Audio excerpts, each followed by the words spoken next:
गुलबर्ग बच्चे हमारे दोस्त आए, केवाड़ी, चित्तापुर, पेड़न,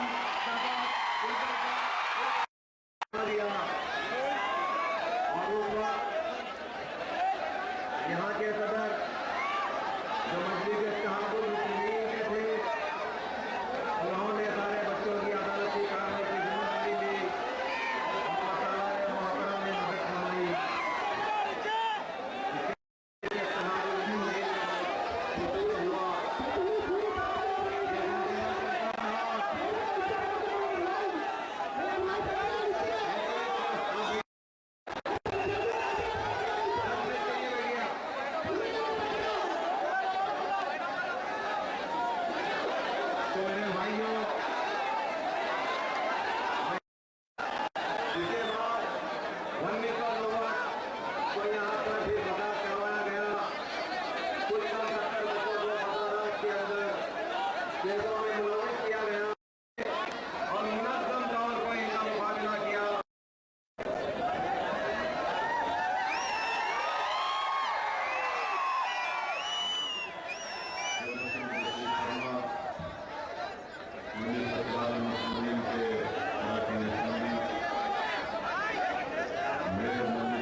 कानूनन जो मराहिल जो पूरे मुकम्मल हो चुके,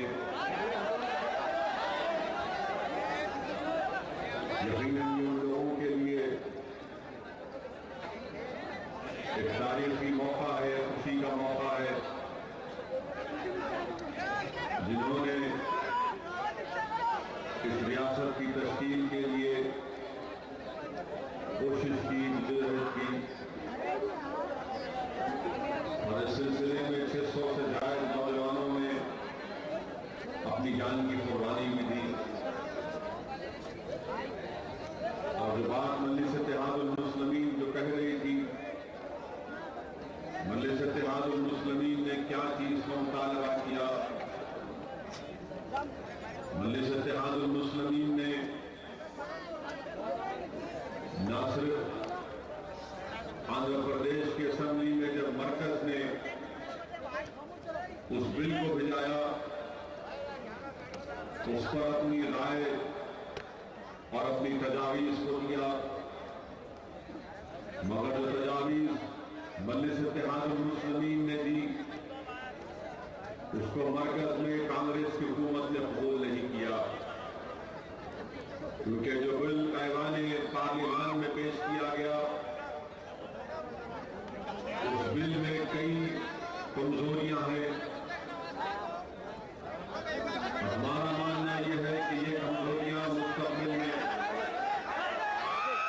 जब एक नई रियासत तश्कील में आएगी तो यकीनन ये कमजोरियां यहां की आवाम को परेशान करेगी। मजलिस ने क्या मुतालबा किया जिसको कांग्रेस, टीआरएस और तेलुगु देशम ने उसकी तारीफ नहीं की? हम बीजेपी से न कभी तारीफ की उम्मीद किए थे न कभी करेंगे, मगर मजलिस इत्तेहादुल मुस्लिमीन ने क्या चीज का मुतालबा किया?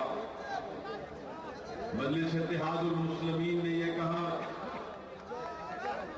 कि आप इस बिल के जरिए एक अलहदा रियासत को तश्कील दे रहे हैं। हम इस बात को मानते हैं, मगर एक काम आप करने जा रहे हैं तो उसको सही तरीके से करिए। मजलिस ने इस बात का मुतालबा किया कि कैसे किसी रियासत का एक हिस्सा दूसरी रियासत का मुश्तरका दारुल हुकूमत का हिस्सा बनेगा। मजलिस ने इसकी शदीद मुखालिफत की। मजलिस ने इस बात को बताया हुकूमत के सामने और तमाम आवाम के सामने कि दुनिया में किसी भी मुल्क का अपना दारुल हुकूमत किसी दूसरे मुल्क के हिस्से में नहीं है। ना हमारी रियासत में, ना हिंदुस्तान में किसी एक रियासत का दूसरी रियासत में उसका दारुल हुकूमत है।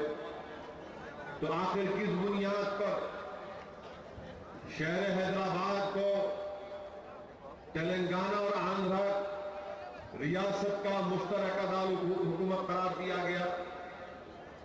इसकी कहीं पर नजीर नहीं मिलती। ना ही हमारा आईन, ना हमारा दस्तूर इस बात की इजाजत देता है,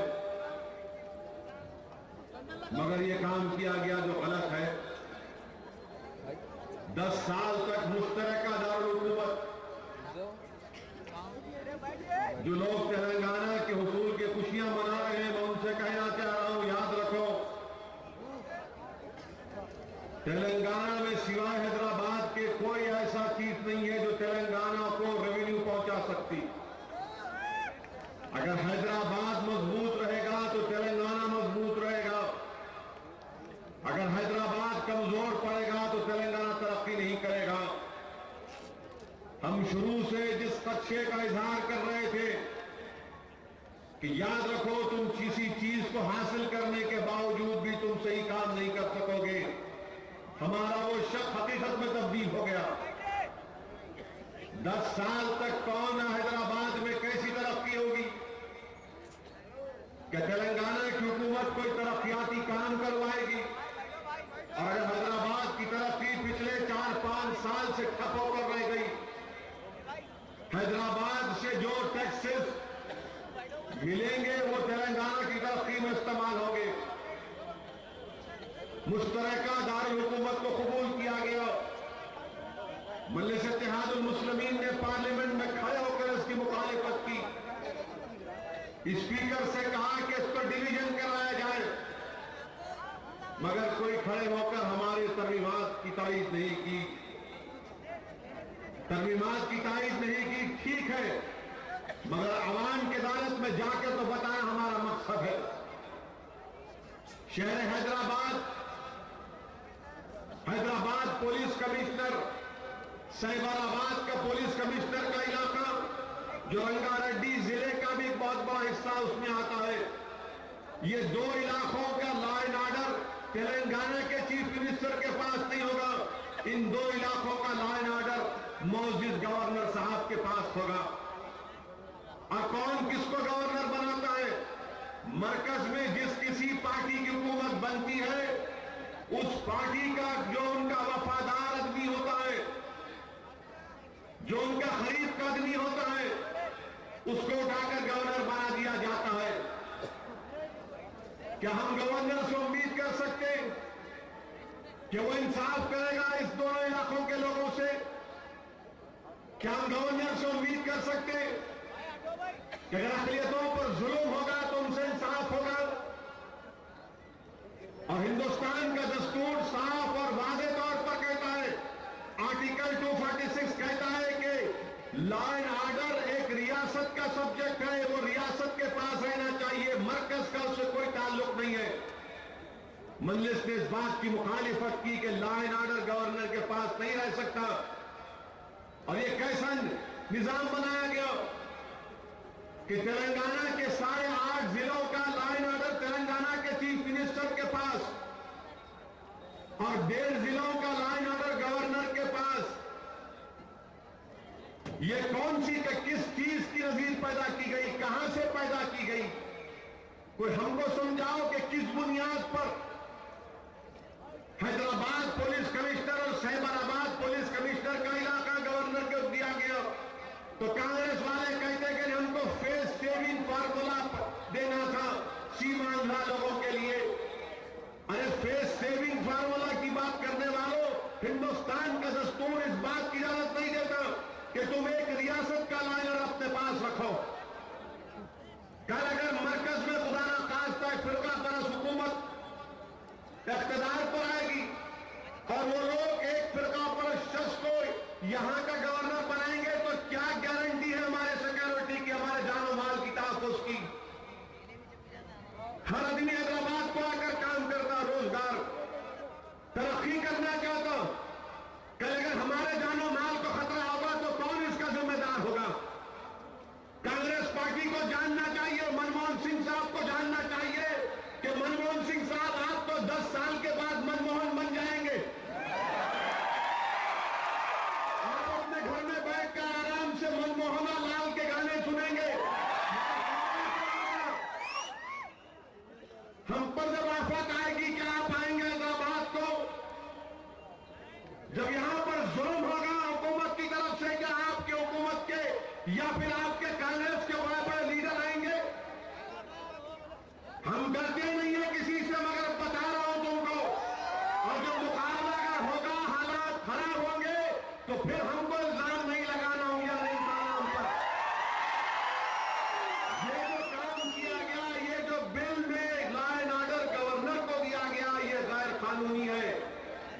हिंदुस्तान का दस्तूर इस बात की इजाजत नहीं देता। ये गलत काम हुआ, ये अच्छा काम नहीं हुआ। क्यों नहीं तारीफ किए टीआरएस, कांग्रेस, तेलुगुदेशम वाले? इनकी खामोशी बड़ी माने खैर है। और फिर हमने क्या कहा कि प्राणहिता चिवल्ला प्रोजेक्ट को नेशनल स्टेटस दिया जाए। जब पोलावरम प्रोजेक्ट को नेशनल स्टेटस मिल सकता है तो प्राणहिता चिवल्ला को क्यों नहीं मिलेगा? कि तेलंगाना की आवाम जानती है कि प्राणहिता चिवल्ला प्रोजेक्ट का इसमें कितना पैसा लगेगा? 30,000 करोड़ के करीब इसमें सर्फ आएगा। कहां है तेलंगाना रियासत के पास इतना पैसा होगा? 30,000 करोड़ तो तुमको सिर्फ शहर हैदराबाद से टैक्स के तौर पर मिलेगा। क्या तुम पूरे का पूरा पैसा प्राणहिता चिवल्ला में लगाओगे? ये मजलिस ने कहा कि प्राणहिता चिवल्ला को नेशनल प्रोजेक्ट का स्टेटस मिले, क्योंकि जब प्राणहिता चिवल्ला मुकम्मल होगा तो हमारे तांडूर में, विकाराबाद में, रंगारेड्डी में पानी आएगा, तो यहां की लाखों एकड़ जमीन को ज़राअत मिलेगा। क्यों नहीं तारीफ कह रहे हो? खामोश बैठे रहे। प्राणहिता चिवल्ला का प्रोजेक्ट शुरू होगा, मुकम्मल होगा, तो शहर हैदराबाद को पानी मिलेगा। जितने रास्ते में जो जिले आएंगे उनको पानी मिलेगा, चाहे करीमनगर हो, चाहे निजामाबाद हो, चाहे जहीराबाद हो। मगर खामोश बैठे रहे। मजलिस इत्तेहादुल मुस्लिमीन ने तरमीमात पेश की कि जो कर्जा है आंध्र प्रदेश का, रियासत का, हुकूमत कह रही है कि आबादी के तनासुब के ऊपर उस कर्जे को बांटा जाएगा। मजलिस ने कहा नहीं, आबादी के तनासुब के ऊपर नहीं। अगर किसी इलाके में कोई काम हुआ तो इस इलाका जिस हिस्से में है वहां पर उसको देखा जाए। हमारी तरमीम को कोई तारीफ नहीं किया। कौन उसका खमियाजा भुगतेगा? तेलंगाना की आवाम इसका खमियाजा भुगतेगी। हमने कहा कि जो लोग दूसरी रियासत के हैं मगर अपना पेंशन हैदराबाद से लेते हैं, इनका पेंशन वहां से मिले जहां से रिटायर हुए, जिस इलाके के हैं। हमारी तरमीम को कबूल नहीं किए, ये बोझ पड़ेगा तेलंगाना के खजाने के ऊपर। मुस्तकबिल में आप देखेंगे ये बातें होगी। मजलिस ने कहा कि तेलंगाना की हाईकोर्ट बनाओ। जब दूसरी रियासत की हाईकोर्ट बन रही है तो तेलंगाना की हाईकोर्ट क्यों नहीं बनाते? कि तेलंगाना के बच्चे, तेलंगाना के वकील सीनियर लॉयर नहीं बनेंगे?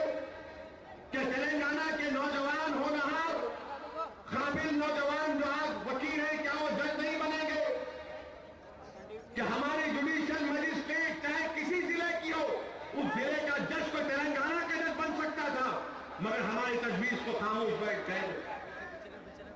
मजलिस ने कहा कि हैदराबाद हाउस दिल्ली का,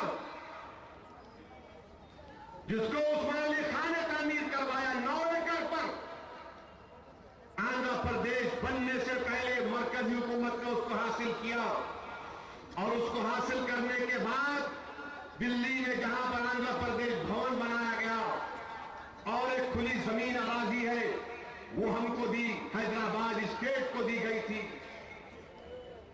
मगर आज वो तमाम का तमाम दूसरी रियासत को चला गया। क्या तेलंगाना के लीडरों के पास कोई जवाब है इसका? क्या यही तुम्हारी लड़ाई थी? तुम इज्जत नफ्स, सेल्फ रेस्पेक्ट की बात करने वालों, तुम्हारी जबान क्यों खामोश हो गई? क्या इसीलिए 650 बच्चों ने अपनी जानें गंवाई? मजलिस ने कहा कि जब तेलंगाना और आंध्र 2 रियासत बनेगी, इन दोनों रियासतों की जबान तेलुगु होगी। जब तेलुगु जबान पर 2 रियासतें तश्कील पा रही हैं, उर्दू से इंसाफ कौन करेगा? मजलिस ने कहा कि उर्दू को तेलंगाना रियासत में पहली जबान का मौका मिले, तो क्यों नहीं तायद की तुम लोगों ने? जिस जबान ने हिंदुस्तान की आजादी में इतना बड़ा रोदा किया, क्या उससे इंसाफ नहीं करोगे? 2 तेलुगु जबान बोलने वाले एक साथ नहीं रह सकते, अपने अलग घर बना लिए, तो उर्दू बोलने वाले तेलुगु बोलने वालों के साथ कैसा साथ रहेंगे? अगर इंसाफ नहीं होगा तो इंसाफ तो करना पड़ेगा ना उर्दू जबान से। हमने तरमीम पेश की पार्लियामेंट में कि उर्दू को भी तेलंगाना रियासत में पहली जबान का स्टेटस मिले। ये कॉलेज की बिल्डिंग तुम्हारे सामने ताजुब के लोगों कि यहां पर उर्दू मीडियम के क्लास कराने के लिए कोई टीचर है, लेक्चरर है? नहीं है यहां पर। क्यों नहीं है? क्योंकि उर्दू से इंसाफ नहीं किया जाता।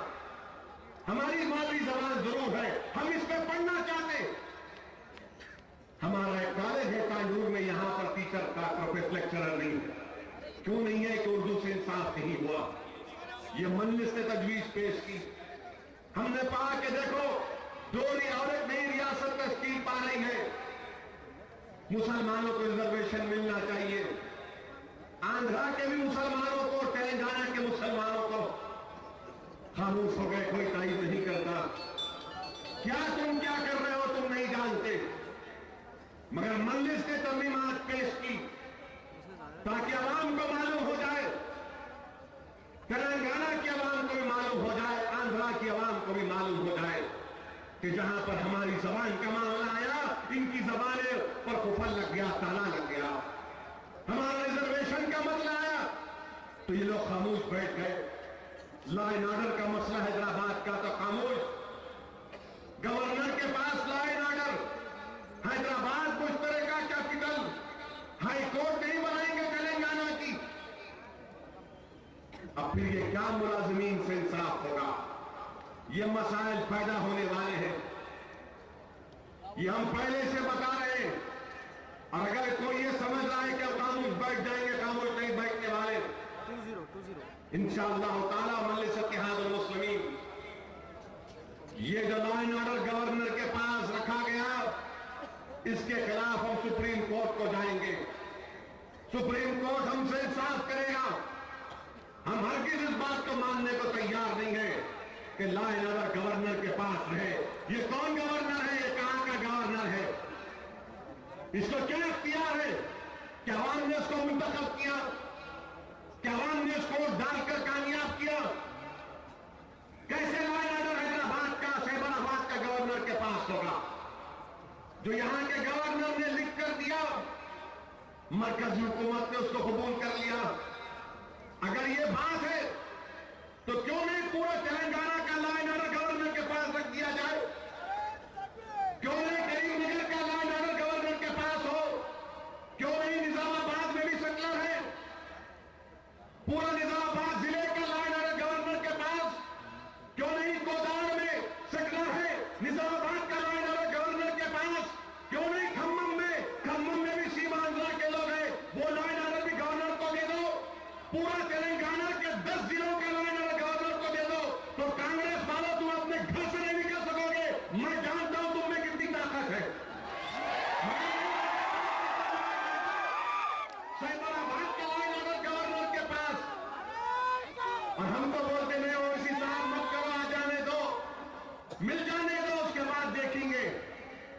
अरे क्या तुम भीख मांग के ले रहे हो? क्या तुम झोली पैदा कर ले रहे हो? नहीं, तुमको हक मिलना चाहिए, तुम्हारा मानता हूं, मगर हक कैसे मिल रहा है?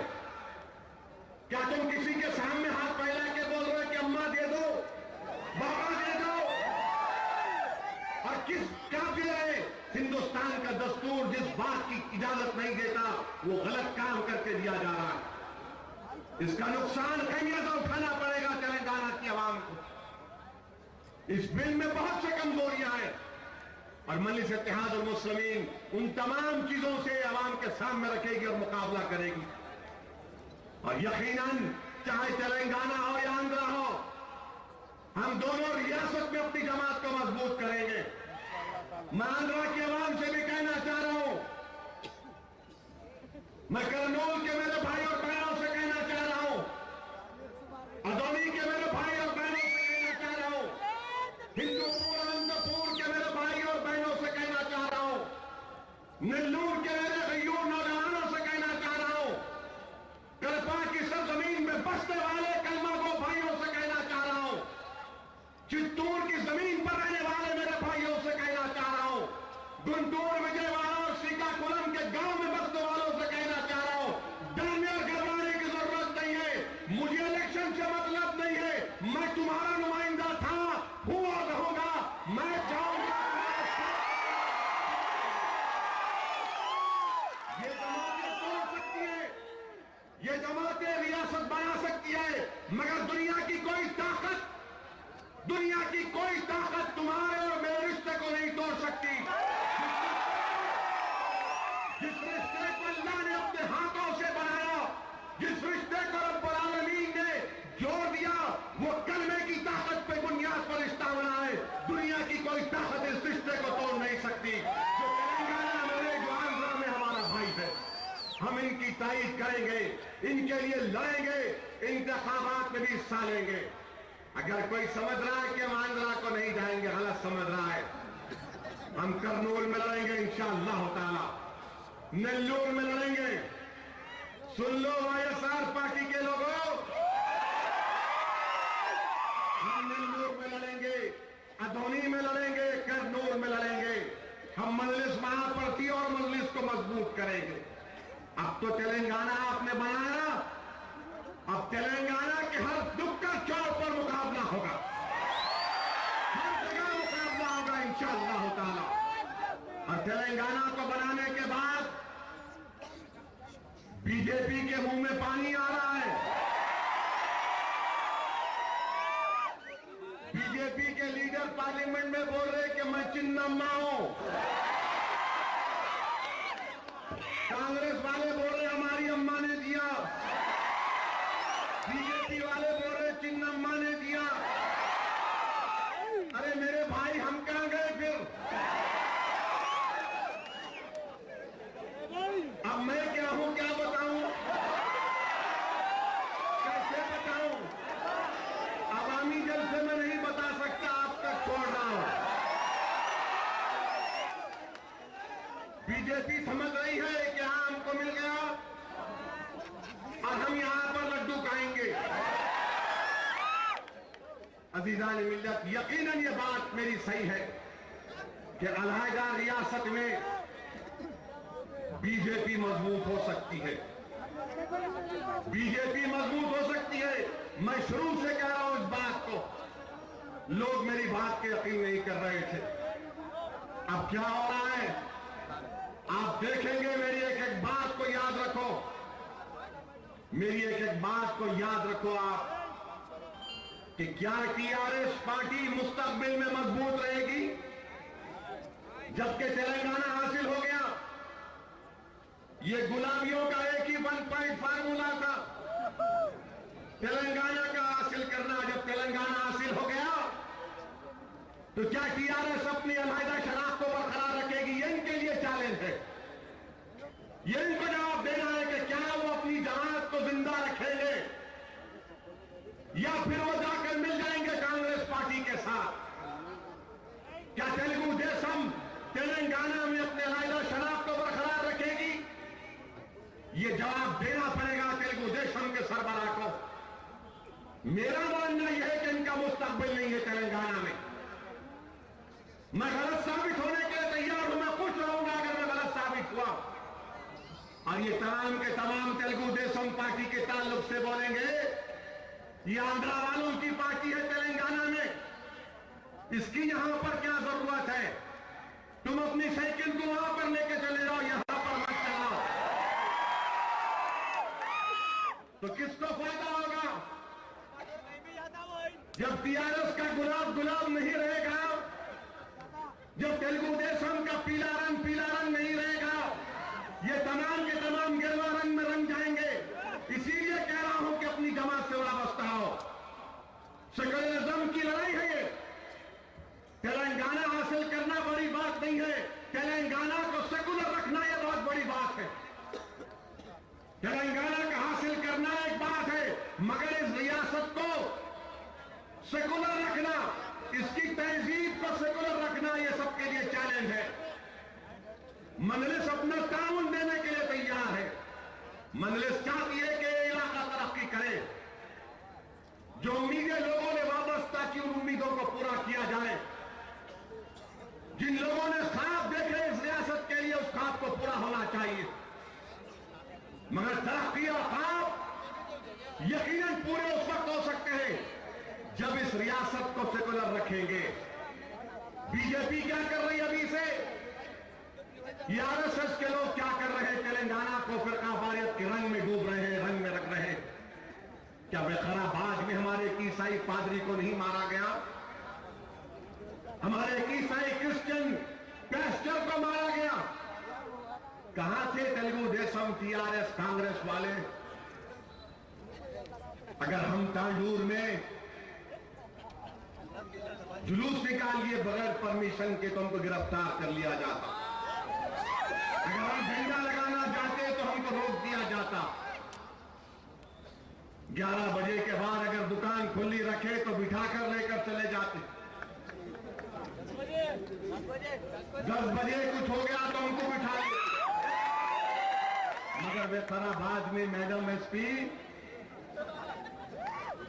हमारे क्रिश्चियन पेस्टर को, संघ परिवार के ये जालिम लोग चाकुआ मार के उसकी जान ले लिए। आप क्या उनको 3rd डिग्री ट्रीटमेंट दिए? क्या आप उनको नंगा करके मारे? क्या आप आरएसएस के खाकी चड्डियां पहनने वाले वो हिजड़ों को तालों का मारे?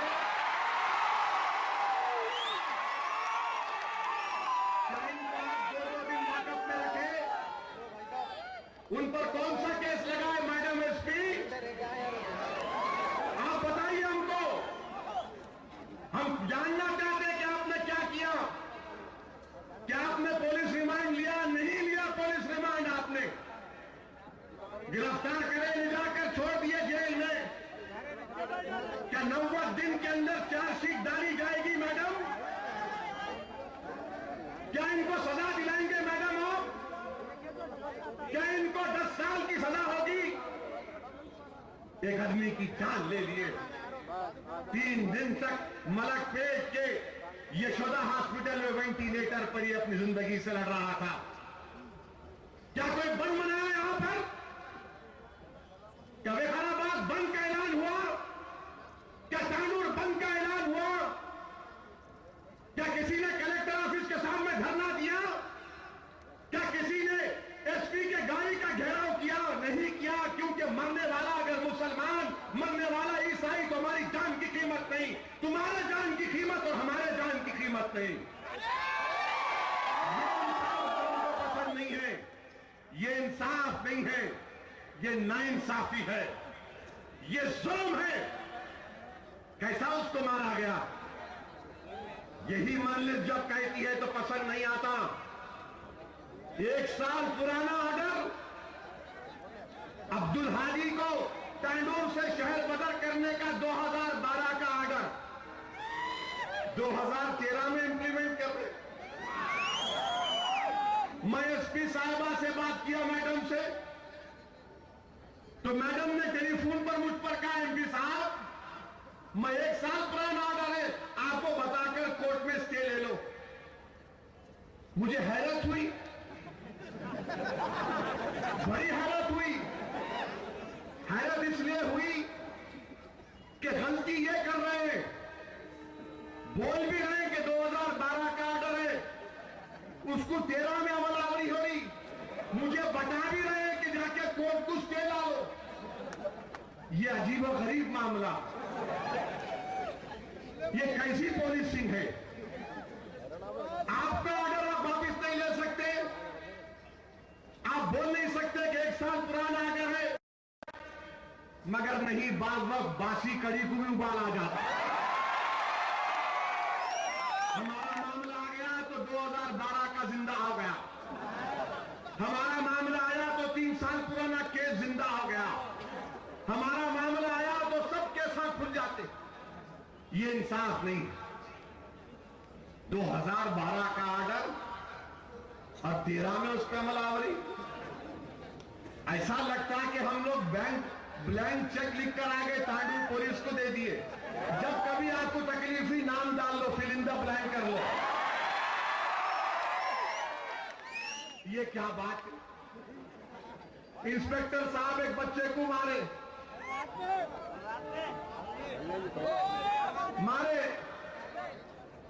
मारने के बाद मैं एसपी साहिबा से पूछा, मैडम देखो, आप मेरे को बोले, मैं आपको बोल रहा हूं मारे।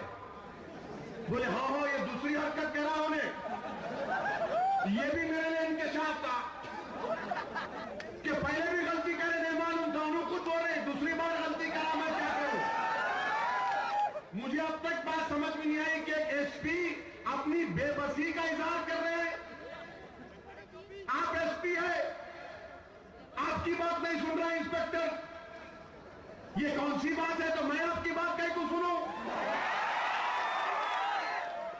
जब आपके मातहत एक आदमी काम करने वाला आपकी बात नहीं सुन रहा, तो आवाम क्यों सुनेगी बात आपकी?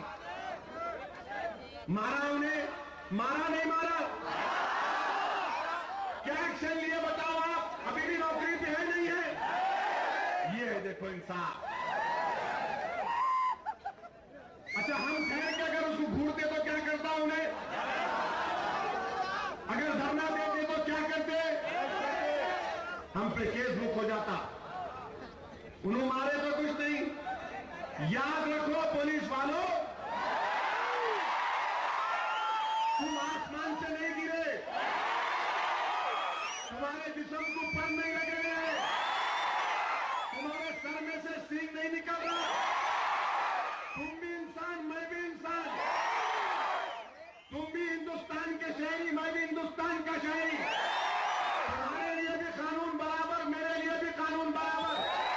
तुम्हारा काम कानून का पास व लिहाज रखना। अगर तुम कानून की धज्जियां उड़ाओगे तो फिर याद रखो, हर बच्चा तुम्हारी इज्जत नहीं करेगा। अपनी इज्जत रखना है तो अच्छे ऑफिसरों को लेकर आओ, और अच्छे ऑफिसरों की कमी नहीं है, बहुत अच्छे ऑफिसर हैं, लेकर आओ। अच्छे लोगों को रखो, हम ताउन करने को तैयार। हम चाहते कि अमन हो। और तेलंगाना जब बन गया तो ये खाकी चड्डियां पहन के लट फिराने वाले मर्द समझ रहे अपने आप को। ये आरएसएस, ये बजरंग दल, ये समझ रहे कि मोदी का गाना बजेगा तेलंगाना में। तेलंगाना में नहीं, हिंदुस्तान में नहीं, कोई बाजा नहीं बजेगा, कोई किसी का नाच गाना नहीं होगा। हिंदुस्तान एक सेकुलर मुल्क था, है और इंशाअल्लाह रहेगा।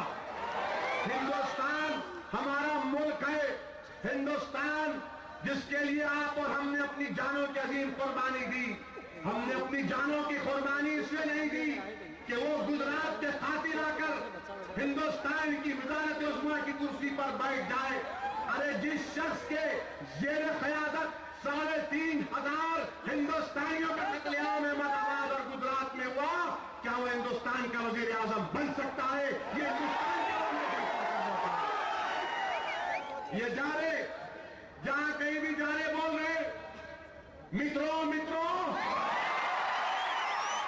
आसाम को गए तो आसाम में जाकर क्या कह दिया? सुनो हिंदुस्तान की आवाम, हमको इस इसलिए कर्नाटका में नहीं आने देते, हमको इसलिए बंबई को आने नहीं देते क्योंकि हम हक को बयान करते। हमारी जबान तुम्हारी गुलामी में नहीं खुलेगी, हमारी जबान खुलती है तो अल्लाह की हमद व सना को बयान करने के लिए। हमारी जबान चलती है तो नबी की गुलामी में चलती है। हमारी जबान इन लोगों की गुलामी में ना कभी चली, ना इंशाअल्लाह ना कभी खुलेगी। क्या हुआ? नरेंद्र मोदी आसाम गए, आसाम जाकर क्या कहा कि जो बांग्लादेश से हिंदू आए इनको हिंदुस्तान का शहरी बना दो। ठीक है, बना दो। जो बांग्लादेश से अगर बिलफर्ज मान लिया जाए कि बांग्लादेश से अगर मुसलमान आए तो मोदी बोले नहीं, इनको निकालो। हिंदू है तो रख लो, मुसलमान है तो निकालो। ये डेवलपमेंट है आपका,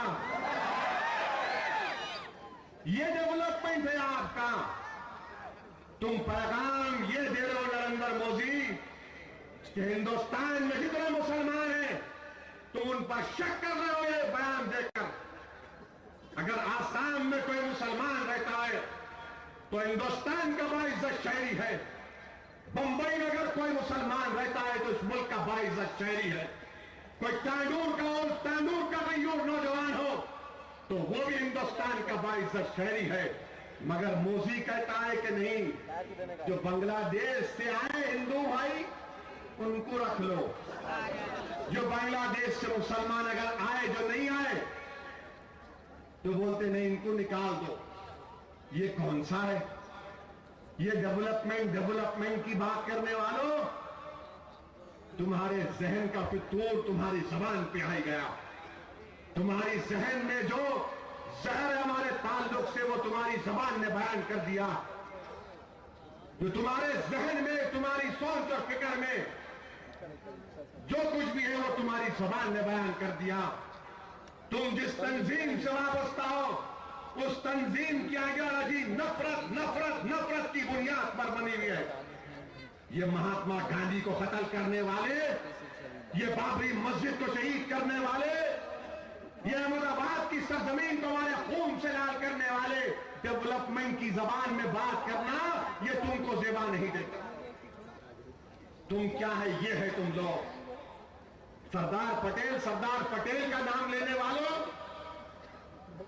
क्या तुम जानते कि सरदार पटेल ने आरएसएस के ऊपर बैन लगाया था? मगर नहीं, सरदार पटेल, वीर सावरकर को हीरो मानने वालों, अब्दुल गफूर नूरानी की किताब इस बात की गवाह है कि सावरकर मुलविस था महात्मा गांधी के कत्ल में। मगर यही एनडीए जब पावर में थी तो पार्लियामेंट के सेंट्रल हॉल में महात्मा गांधी की तस्वीर के सामने सावरकर की फोटो लगा। और ये वो सावरकर अंग्रेजों उसको जेल में डाले तो माफीनामा लिख के दिए थे, माफीनामा। और जब हमको जेल में डाले तो हमने माफीनामा नहीं दिया, हमने अंग्रेजों को माफीनामा नहीं दिया। हमारे सामने हमारे बच्चों के सरों को बहादुर शाह जफर के सामने उनके नौजवान बच्चों के सरों को पेश किया गया तो बहादुर शाह जफर ने कहा कि अल्हम्दुलिल्लाह, ये सावरकर तुम्हारा हीरो जो माफीनामा लिख के दिए। सुब्रमण्यम स्वामी को तुम पार्टी में लिए, क्या सुब्रमण्यम स्वामी ने मोरारजी भाई देसाई को जो वजीर आजम थे लिखकर नहीं दिया था कि अटल बिहारी वाजपेयी ने आगरा की कोर्ट में अंग्रेजों से माफीनामा दाखिल किया था? आज ये काम इनका। मेरे अजीज दोस्तों, ये बीजेपी का चेहरा। और जब बीजेपी की बात कर रहे हैं तो कांग्रेस कहां पीछे? हमारे गुलबर्गा से लोग आए हुए हैं, सेलम से आए हुए हैं, कर्नाटका के दूर दराज के इलाकों से आए हुए हैं। हम कर्नाटका नहीं आ सकते? क्यों गुलबर्गा नहीं आ सकते? क्यों बीदर नहीं आ सकते? क्यों मुमनाबाद नहीं आ सकते? न इन्हों नहीं आना।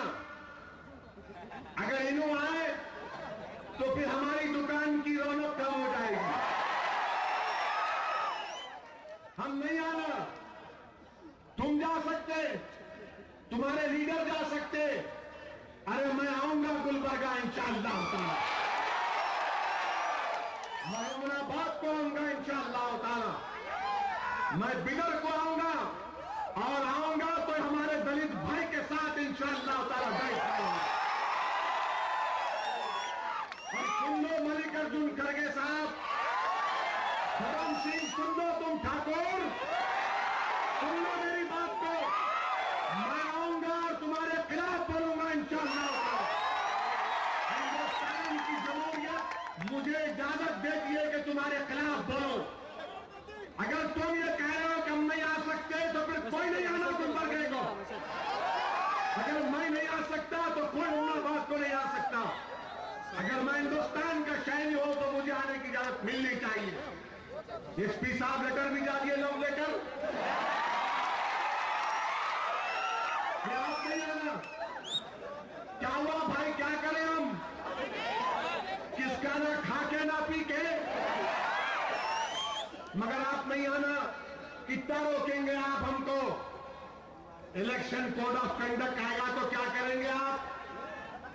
क्या करेंगे आप? आप रोक सकते मेरे को?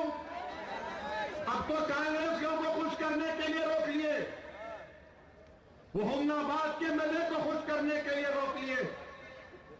जब इलेक्शन कोड ऑफ कंडक्ट आएगा तो रोकेंगे आप मेरे को? और अगर मैं खड़ा हो गया वहां पर तो आपका क्या असर हो गया सोचिए ना आप। सुरंगल में क्या होगा, गुलबर्गा में क्या होगा, बिदर में क्या होगा? धर्म सिंह साहब आप भी हैदराबाद का पानी पिए सोए, हम भी हैदराबाद के हैं, हम भी जानते हैं आपको, मगर ये गलत तरीका है। हम बंबई जाना चाहते तो नहीं आना। मोदी जा सकता है 3-3 मरतबा मुंबई को, वहां कांग्रेस की हुकूमत। ये कौन सा रिश्ता है महाराष्ट्र के चीफ मिनिस्टर का मोदी के साथ? ये कौन सी मोहब्बत है? उनसे मोहब्बत, हमसे नफरत, उनको गले लगाना और हमको जेल में डालना, ये इंसाफ है, ये सेकुलरिज्म है आपका। एक दिन के लिए परसों मुंबई गया था, एक दिन के लिए गया, 2 घंटे के लिए किसी को पुरसा देने गया। वहां से निकला तो पुलिस की गाड़ी आ गई, आके पूछे कहां जा रहे? वाला एयरपोर्ट ही जा रहा हूं भाई। मेरे को जलसा तो नहीं है? मेरा होगा इंशाअल्लाह ताला, कोर्ट में जाके डाला हो केस, थाने में होगा जलसा इंशाअल्लाह ताला। वो एनसीपी का एमएलए जितेंद्र आवाज तेरे को अवार्ड मैं दूंगा इलेक्शन में। शरद पवार 2 हफ्ते पहले बोले कि नहीं मोदी के ऊपर कोई केस नहीं है। 2 हफ्ते के बाद शरद पवार साहब को याद आ गए मुसलमान, अब बोल रहे नहीं मोदी पे केसेस है, मोदी जिम्मेदार है, 2002 को नहीं भूल सकते। 2 हफ्ते पहले क्या हुआ था? 2 हफ्ते के बाद मालूम हुआ जमीन खिसक गई, जमीन कमजोर पड़ गई। महाराष्ट्र का मुसलमान अब कांग्रेस एनसीपी पर भरोसा नहीं करता। महाराष्ट्र का मुसलमान एक मुतबादिल चाह रहा है, जो मजलिस इत्तेहाद मुस्लिमीन के रूप में सामने आ रहा है। और अगर कांग्रेस के लोग समझ रहे कि सिद्धारामैया कर्नाटक में इनको फायदा पहुंचाएगा, खुशफहमी का शिकार मत रहो, खुशफहमी का शिकार मत रहो। और तुम्हारे पास कांग्रेसियों, तुम्हारे पास कोई पेटेंट नहीं है, बीजेपी को हम नहीं रोक सकते। हर का ऐसी बोरा ने हमारे सिवा कौन है आपके पास? मजलिस है, बहुत से लोग हैं। अरे आप में और उनमें क्या फर्क है मुझे बताओ, क्या फर्क है उनमें? वो भी रोकते हमको, तुम भी रोकते हमको। ये दोनों मगर बात करते हैं, जैसा लगता है कि दोनों की मैच फिक्सिंग चल रही। और अफसोस होता है अज़ीज़ान मिल्लत, जब लोग मुकेश अंबानी का नाम लेके बोलते, मोदी से सवाल करते कि $4 की गैस आप $8 में कैसे बेच रहे। कोई ये क्यों नहीं पूछता मुकेश अंबानी से कि बंबई में जो तूने महल तामीर किया, क्या वो मुसलमानों के यतीम खाने पर तामीर नहीं हुआ? क्या वो वक्त की जायदाद पर मुकेश अंबानी ने अपना महल तामीर नहीं किया? पार्लियामेंट में जब वक्त का बिल आया तो शिवसेना का एमपी औरंगाबाद का वो मुकम्मल फाज में कहा, मैंने कहा नाम बोलो उसका, तो औरंगाबाद के फाजिल एमपी ने कहा कि तुम बोलना, मैं बोलता हूं, उसका भी नाम लेता हूं, उसके बाप का भी नाम लेता हूं। देखो आप, पार्लियामेंट की तकरीर यूट्यूब पर है। मैंने कहा कि यह मुकेश अंबानी जिसने अपना 14 मंजिला महल बनाया, वो मुसलमानों के यतीम खाने पर बनाया। क्या कांग्रेसियों तुम्हारी जबानों को कुफल लग चुका था या फेविकॉल लगा दिया था मुकेश अंबानी ने तुम्हारे जबान पर? आज ये लोग गैस की बात करने वालों, $4 $8 गैस गैस के गैस की बात तो करो, मगर उसके घर की भी तो बात करो। क्यों डरते तुम? मगर बात नहीं करते, गैस की बात करते। ऐसा लगता कि इनको गैस की जरूरत है। अब वो क्या जरूरत है मेरे को नहीं मालूम। हमारे को गैस की जरूरत नहीं है। कोई गैस, कहां की गैस? सिलेंडर दो बोल तो कांग्रेस ने देते ही नहीं। अरे 2 आधार कार्ड दो, उसके ऊपर गैस का सिलेंडर दो, तो वो भी नहीं देते। राशन कार्ड नहीं देते। पूरा का पूरा घर को लिख जा रहे। कहां है गैस का सिलेंडर? कहां है आदर्श का कार्ड? वो कहां है तुम्हारे स्कीमें? सब चले गए, खत्म हो गया। अब बोल रहे नहीं, अब आ गया ना तेलंगाना, अब तेलंगाना आ गया तो ये गाना गाना, दूसरा कोई गाना नहीं गाना। अजीब और गरीब बात इन लोगों की। अजीजान मिल्लत इस्लामिया, आने वाला पार्लियामेंट और असेंबली का इलेक्शन हमारे लिए, हमारे इत्तेहाद का एक इम्तिहान है और हमको और आपको मिलकर इनसे मुकाबला करना है। यकीन अगर हम मुत्तहिद रहेंगे तो हम बीजेपी को शिकस्त देंगे। मैं तो यही कहना चाहूंगा हमारे चंद्रबाबू नायडू साहब से, नायडू साहब साइकिल पे बीजेपी को न बिठाओ, साइकिल पे मत बिठाओ, अकेले चलाओ। हो सकता है कि तुमको कुछ फायदा हो जाए। अगर तुम बिठाए मोदी को तो याद रखो, मोदी भी गिरेगा, तुम्हारी साइकिल भी चिकना शुरू हो जाएगी। तुम जिस मोदी के बारे में बड़े खुशफहमी का शिकार थे, नहीं उन्हें रोक तो बोला मेरे को। नायडू बोल रहे थे कि रोक देंगे, नहीं होगा नहीं होगा। इन्होंने क्या किए नायडू साहब? चिन्नम्मा बोल दिया उन्होंने, आपको अन्ना अन्ना बोल के डुबा दिए। आपको अन्ना अन्ना बोले, उनको चिन्नम्मा निकल के। नायडू साहब रुक जाओ, वरना तुम्हारा कोई मुस्तकबिल नहीं है। अगर तुम बीजेपी के साथ गए तेलंगाना में तो तुम जीरो हो गए, समझो। इंशाअल्लाह तुम जीरो हो जाएंगे। अगर तांडूर से महेंद्र साहब लड़ेंगे और बीजेपी के साथ जाएंगे तो जीरो। हम आपका साथ नहीं दे सकते, मगर अगर कोई नारायण राव साहब बोलेंगे मैं उनका साथ नहीं, तो मैं तो हूं ना, मैं आपका भी नहीं देते। क्या करते हैं आप? क्या आप दोनों ठेका लेके बैठे हुए हैं? एक बार मैं, एक बार तुम, एक बार मैं, एक बार तुम। क्या म्यूजिकल चेयर है? 5 साल तुम बैठना, 5 साल इन्हों बैठना, फिर मैं कहां बैठूं? मेरी बैठने की जगह क्या है तो बोलेंगे ना हमारे पैर कने बैठ। नहीं बैठेंगे तुम्हारे पैर पे, तुम्हारे सर पे बैठ के बैठ बनाएंगे। कहां है हमारे तरक्याती काम? एमपी साहब बन गए, एमपी साहब कहां है? वही रोड तांडूर के अतराफ के गांव में कहां है डेवलपमेंट? विशालाबाद के तरफ कोई डेवलपमेंट कहां है? किधर गया पैसा, ये बताओ। जो लोग निकल कर और डाले एमपी साहब आपको, आप उनकी वोटों के बदौलत कामयाब हुए। कांग्रेस में तो अब कोई चेहरा ही नहीं बचा, कोई लीडर नहीं है कांग्रेस में। फिर भी एक जमाने में इंदिरा रेड्डी थे, उन्होंने भी नहीं है, कोई नहीं है। अब उनका बच्चा आ रहा है, देखना बच्चा क्या करता है।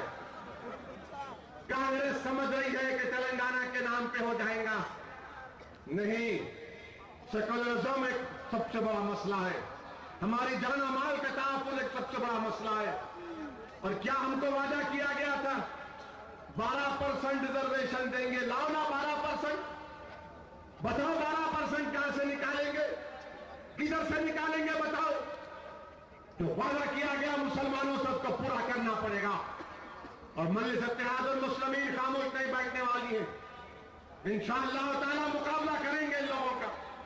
तेलंगाना की तरक्की का प्रोग्राम बनाओ। आखिर क्यों विकाराबाद के आगे तरक्की रुक गई? क्यों नहीं वो तरक्की गिरी हिल तक आती? क्यों नहीं डेवलपमेंट वो कॉलेजेस तांडूर को आते? शहर हैदराबाद से बमुश्किल 100 किलोमीटर से दूर क्यों नहीं यहां पर डेवलपमेंट करते? क्यों नहीं एक प्लान को बनाया जाता कि कैसे तांडूर में यहां पर गरीबी का खात्मा किया जाए? क्यों नहीं वो तांडूर में फ्लाईओवर को डाला जाता? क्या हम नहीं चाहते डेवलपमेंट? क्या हम नहीं चाहते कि हमारे इस कॉलेज में उर्दू टीचर आए? क्या हम नहीं चाहते कि पूरे रंगारेड्डी में हमारा जो उर्दू स्कूल है वहां पर उर्दू टीचरों की जगह खाली है, उसको पूरा किया जाए? क्या तेलंगाना की डेवलपमेंट की जब बात कर रहे हैं, इन चीजों को शामिल करो। मजलिस इत्तेहादुल मुस्लिमीन इन चीजों को लेकर आगे बढ़ेगी। और मैं आपसे वादा कर रहा हूं अजीज दोस्तों कि डरने और घबराने की बात नहीं है। नौजवानों, हरगिज मत डरो, ना डर को थोड़ी देर के लिए तुम्हारे करीब आने दो। याद रखो, हम सिर्फ अल्लाह से डरने वाले कौम हैं, हम सिर्फ अल्लाह से डरने वाले हैं। याद रखो, हमारा ईमान क्या है कि हम सिर्फ अल्लाह से डरते। हमारा ईमान क्या है कि हम अल्लाह से भीख मांगते, मगैरों से नहीं मांगते। हम अल्लाह से मांगेंगे, अल्लाह हमको देने वाला है। तुम पर कोई आंच नहीं आएगी इंशाअल्लाह ताला। हर वक्त में मजलिस तुम्हारे साथ थी और रहेगी। जब गुजरात की जेलों में हमारे बच्चों को डाला गया तो वही नरेंद्र मोदी की जेलों में हमने जाकर बच्चों की हिम्मतों को बुलंद किया, कानूनी इमदाद पहुंचाई, उन बच्चों को जेलों से निकाला। तो क्या हम तांडूर में हमारे बच्चों पर कुछ होगा तो खामोश बैठेंगे? अरे जब मोदी को पानी पिला के आए तो इन्हों क्यों है? आपको डरने और घबराने की जरूरत नहीं है। जमात से वाबस्ता रहिए। याद रखिए, अलहदा तेलंगाना में पहले से ज्यादा जरूरत है अपनी जमात को मुस्तहकम करना, अपनी जमात को मजबूत करना। अगर आप अपनी जमात को मजबूत मुस्तहकम नहीं करेंगे तो नुकसान हमारा होने वाला। सब जमातों की जिम्मेदारियां, टीआरएस में वेलमा आबाद खुश है, कांग्रेस में रेड्डी आबाद खुश है, तेलुगु देशम में कम्मा है खुश है। अरे किसी की पार्टी नहीं है तो ईसाइयों की नहीं है। अब ईसाई लोग भी क्रिश्चियन पार्टी बना ली, अच्छा किए। दलितों को भी बनाना चाहिए, दलितों को भी अपनी पार्टी बनाना चाहिए। जिस तरह उत्तर प्रदेश में मायावती ने अपनी पार्टी बनाई, उस तरह यहां पर भी बननी चाहिए। ये फिरका परस्ती करने वाले लोग हैं ये। हम जब बात करते हैं दलित, मुसलमान, ईसाई की तो इनको तकलीफ हो जाती। ये बोलते देखो फिरका परस्ती की बात कर रहे हैं। हम फिरका परस्ती की बात नहीं कर रहे हैं। हम ये कह रहे हैं कि दस्तूर ने हमको जो हक दिया वो हक हमको मिले। जो खूब हमसे वादे किए मिलने चाहिए। क्यों नहीं हिंदुस्तान में दलित और मुसलमान को, ईसाइयों को और मुसलमानों को दलित स्टेटस क्यों नहीं मिलता? क्यों नहीं मिलता? तो आरएसएस वाले बोलते नहीं, कैसा मिलना? मजहब के नाम पे नहीं मिल सकता।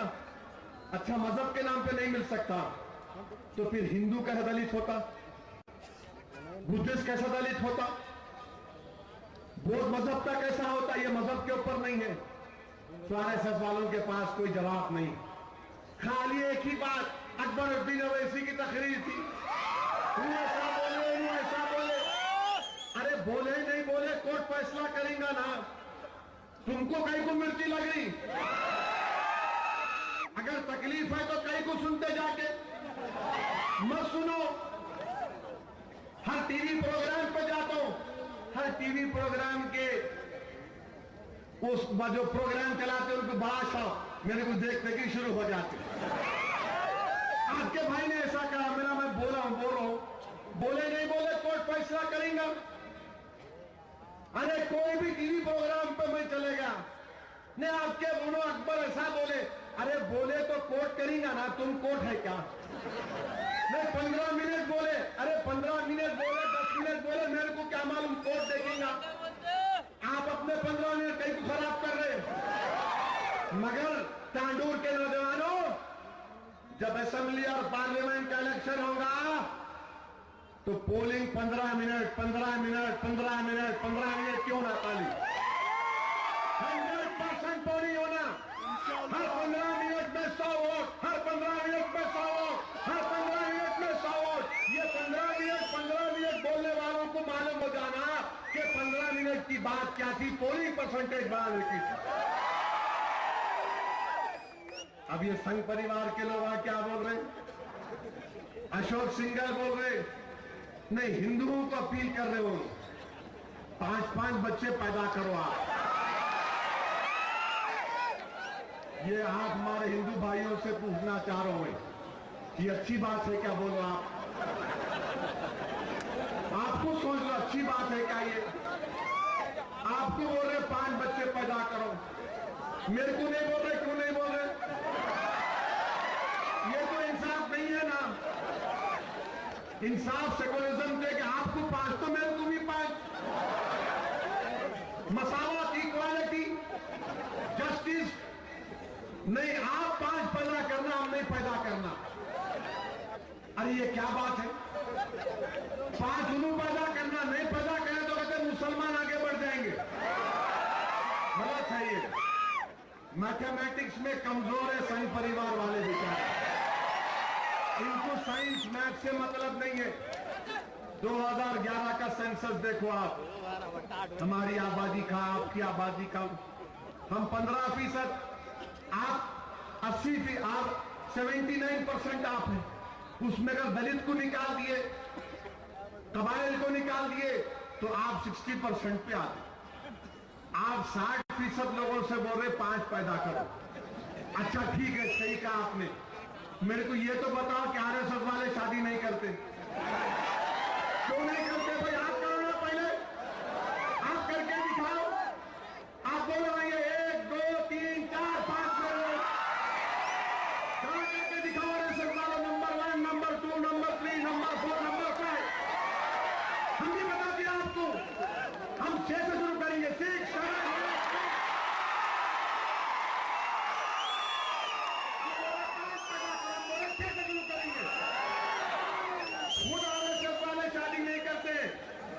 कोई भी नहीं करते, करते ही नहीं, कसम खाते हैं नो, मैं शादी नहीं करूंगा। आप नहीं करते, दूसरों को बोल रहे और हमारे को बोलते हम बच्चे पैदा कर रहे हैं, हमारे इतने बीरा नहीं है भाई, है कि बीवी बहुत परेशानी। हमारा दीन हमको क्या बोला? हमारा दीन हमसे क्या बोला? इंसाफ करो। हम अपने आप से इंसाफ नहीं कर सकते, किसी और से करेंगे। हमारे घर में कौन बादशाह है किसको भी नहीं मालूम, सबको मालूम। अकेले मैं नहीं कर रहा हूं यहां पर, इनको नहीं मालूम होगा, इनको करता ही नहीं ना। इनको शादी नहीं करते आरएसएस वाले। अच्छा इन्हों अशोक सिंघल हमारा बोल रहे मोदी को भी बोलना भैया, उनको कितने बच्चे बताओ आप? कल पूरे अखबार लिखेंगे, टीवी में दिखाएंगे, असदुद्दीन ओवैसी ने गैर पार्लिमानी बात कर दी। खामखा ये बात तुम मोदी तक लेके चले गए। उन्होंने तो सही, हम क्या सुनते बैठना है इनकी खबरदारी को? हमारे मुंह में जबान नहीं है अशोक सिंघल।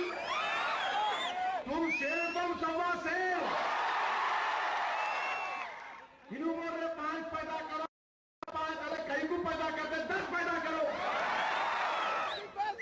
अच्छा उसको भी तो बोलो ना बाबा, मित्रों को बोलो, उन्हों भी तो बोलना, ये भी मेरे भाइयों बहनों, उनको नहीं बोलते, हमको हमारा डर दिखा रहे। मैं हमारे हिंदू भाइयों से बोलना चाह रहा हूं, ये झूठ है, इसमें कोई हकीकत नहीं है। 2011 के आदाद-ओ-शुमार ये बता रहे कि मुसलमानों का पॉपुलेशन ग्रोथ इतना बड़ा नहीं है बल्कि कम हुआ है। हमको भी इस मुल्क से मोहब्बत है, हम भी इस मुल्क में अपने बच्चों को तालीम याफ्ता बनाना चाहते, मगर ये डराना, ये झूठे गंदे बातें करना, ये बंद करो आरएसएस वालों। ये चलने वाला बाजा नहीं है, अब खुद के पास बाजा नहीं है, दूसरों को बोल रहे, खुद बारात लेके नहीं निकलते, सारी दुनिया को तबलीग कर रहे हैं आप। 5 पैदा करना नहीं तो वो आगे बढ़ जाएंगे, नहीं बढ़ते हम आगे। हम हिंदुस्तान को आगे बढ़ाना चाह रहे, हम अपनी आबादी को नहीं बढ़ाना चाह रहे, हम मुल्क को आगे लेके जाना चाह रहे, हम मुल्क को मजबूत करना चाह रहे। हमारा मुल्क हिंदुस्तान दुनिया का 5वां ताकतवर मुल्क बने, ये हमारी गुजारिश है, ये हमारा ख्वाब है, ये हमारी कोशिश है। मगर इनको खाली हमारे पीछे पड़े रहे, ऐसा दिखता है इसको मार के छोड़ दिया, हमारे पीछे बोल दूसरा कोई काम काज नहीं आता इन लोगों को। सुबह से लेकर शाम तक ये बात, और वो मुलायम सिंह नाम तो मुलायम मगर काम पूरे गंदे। उत्तर प्रदेश अयोध्या में 200 गज के फासले पर जिस जगह पर बाबरी मस्जिद को शहीद किया गया था, उस 200 गज के फासले के ऊपर तांडूर के कईयों नौजवानों, सुनो, अयोध्या से तुमको आवाज आ रही है कि अयोध्या के मुट्ठी पर कलमा गो भाई तुमसे पुकार कर कह रहे हैं कि हम अपनी वो मस्जिदों की तामीर कर रहे थे जो पुराने हो चुके थे। तो मुलायम सिंह की गवर्नमेंट उन मस्जिद की तामीर को रुका दी, जो मस्जिद की दीवार वो सीधा हो गई थी, उसकी तामीर कर रहे थे।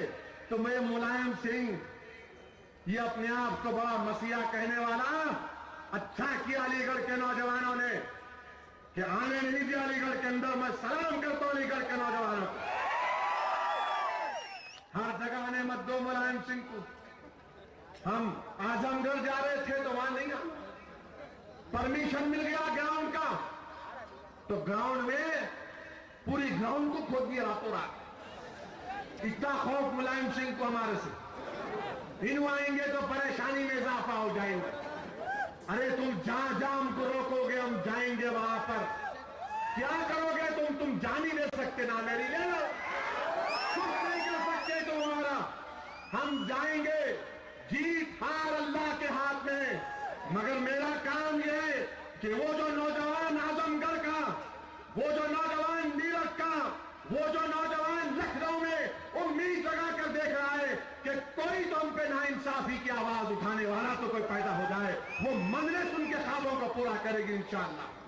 और वो मुलायम सिंह के पास उनके एक मुस्लिम मिनिस्टर है, मोअज़्ज़िज़ मोहतरम जनाब आजम खान। इनकी 7 भैंस भाग गई, इन्होंने अपने भैंसों को कंट्रोल नहीं कर सके।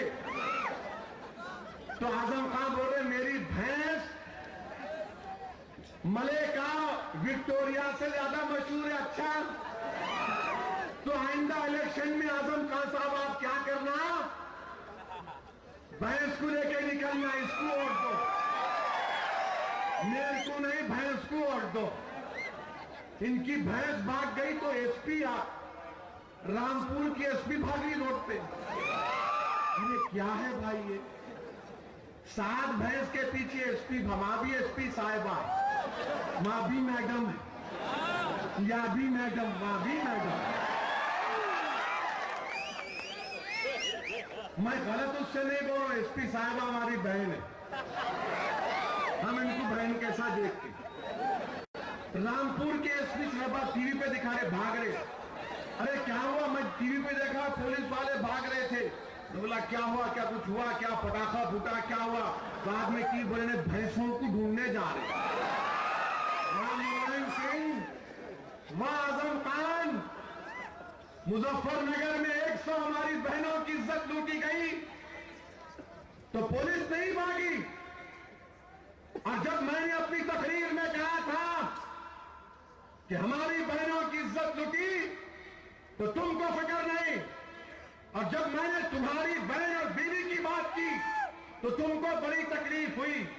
एक भैंस के पीछे एसपी भाग रही है। मुसलमानों, हिंदुस्तान के मुसलमानों, मैं तुमसे कह रहा हूं, यह तुम्हारी इज्जत है कि तुम्हारी बहनों की इज्जत लूटी गई। पुलिस नहीं भागती चोरों के खिलाफ, उनको पकड़ने के लिए। किसी मिनिस्टर की भैंस चोरी हो गई तो पुलिस भाग रही। क्यों भाग रही हिंदुस्तान के मुसलमानों? इसलिए कि तुम्हारे पास आवाज नहीं, तुम्हारे पास ताकत नहीं। तुम्हारे पास ताकत है मगर तुमको अपनी ताकत का अंदाजा नहीं। जिस दिन तुमको अपनी ताकत का अंदाजा हो जाएगा, जिस दिन तुमको अपनी अहमियत का अंदाजा हो जाएगा, हिंदुस्तान के गैयोर मुसलमानों, तुम्हारी अहमियत यह है कि तुम्हारा मुकाम, अल्लाह के रसूल सल्लल्लाहु अलैहि वसल्लम ने फरमाया कि मेरी उम्मत की अजमत काबतुल्लाह से बढ़कर, आका ने फरमाया कि मेरी उम्मत की अजमत काबतुल्लाह से बढ़कर, और तुम्हारा हाल हमारा हाल ये हो गया। क्या सोचती होगी? थोड़ी देर के लिए सोचो तांडूर के नौजवानों, क्या सोचती है? सोचो तांडूर के नौजवानों, वो बहनें जिनको 4-4, 5-5 दिन रोककर उनकी इज्तिमाई इज्जत लूटी गई, जिनको मुजफ्फरनगर की खेतों में नंगा भगाया गया, वो बहनें क्या सोचती होंगी कि एक भैंस के लिए एसपी भाग रही। जब मेरी इज्जत के तार लूटे जा रहे थे तो कोई मेरी मदद को नहीं आया। ये तुम्हारा इंसाफ मुलायम सिंह, तुमको बड़ी कीमत चुकाना पड़ेगा इंशाअल्लाह ताला। उत्तर प्रदेश की आवाम, चाहे हिंदू हो या मुसलमान हो, वो जवाब देगी तुम्हारी हुकूमत की नाहिली के ऊपर। ये हमारा हाल हो चुका कि हम लुट रहे, पिट रहे, मगर हमको होश नहीं आता। नौजवानों, अपने सफों में एक शऊर को बेदार करो। उठो हिंदुस्तान के नौजवानों, मैं तांडूर की गैयोर सरजमीन से हिंदुस्तान के गैयोर नौजवानों को आवाज दे रहा हूं कि जहां तक मेरी आवाज तुम तक पहुंचती है, मैं तुमसे गुजारिश कर रहा हूं, मुखलिसाना अपील कर रहा हूं, इस मुल्क को बचाना है, इस मुल्क को सेकुलर रखना है। वरना ये मुलायम सिंह, ये बीजेपी, ये कांग्रेस, इनमें इतनी ताकत नहीं है कि मुल्क को सेकुलर रख सके। उठो, अपने मुल्क को बचा लो। आज तुम्हारे सामने कोई जालिम है गुजरात का, तो कोई उत्तर प्रदेश का जालिम है। हर जगह ये लोग हैं, इनको को खिलाने। नौजवानों, अपनी जमात को मजबूत करो, अपने इत्तेहाद को मजबूत करो। डरने और घबराने की जरूरत नहीं है। हरगिज़ डर को अपने करीब आने मत दो। हम रसूल अल्लाह सल्लल्लाहु अलैहि वसल्लम की उम्मत, यही हमारे लिए तुर्रे इम्तियाज है, यही हमारे लिए तुर्रे इम्तियाज है, ये हमारे लिए बहुत बड़ा एजाज है, ये हमारे लिए ऑनर है। ये मुल्क हमारा है, ये मुल्क हमारा है। ये आसाम के मुसलमानों का मुल्क। आसाम का मुसलमान बांग्लादेशी नहीं है, हिंदुस्तानी है। ये उनका भी मुल्क है। इस मुल्क को बचाना है। इस मुल्क को बचाने के लिए आओ, अपनी जमात मजलिस इत्तेहाद और मुस्लिमीन का साथ दो और मजलिस को मजबूत करो। वाखिर दावाना अल्हम्दुलिल्लाह रब्बिल आलमीन।